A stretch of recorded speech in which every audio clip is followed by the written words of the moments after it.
Қайырлы күн, достар. Орысша оңай каналына хош келдіңіздер. Бүгін біз кешірім сұрау сөздермен, жаңа сөздермен танысатын боламыз. Және де таңдану сөздермен танысатын боламыз. Извинение, кешірім. Извините, пожалуйста. Кешірім өтінемін. Извините, что заставил вас ждать.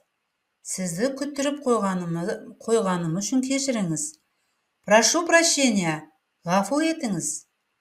Не обессудьте, айып етпеңіз.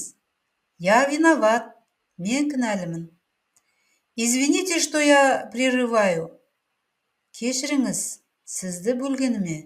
Извините, что я вас беспокою. Сізді мазалағаныма кешірім сұраймын. Извините, что я вас отрываю от дела. Жұмысыңыздан бөлгеніме кешірім сұраймын. Извините, что не смогла выполнить вашу просьбу. Сіздің өтінішіңізді орындамағаным үшін кешірім сұраймын. Извините, что я опоздала. Кешіріңізші, кешігіп қалдым. Извините, что я причинила вам столько хлопот. Осынша әуреге салғаным үшін кешірім сұраймын. Не обижайтесь, ренжімеңіз, не сердитесь, ашуланбаңыз.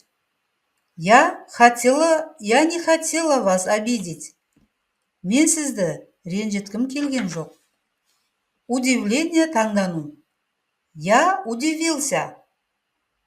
Я удивилась. Мен таң қалдым. Я была удивлена. Мен таң қалдым. Это правда? Бұл рас па?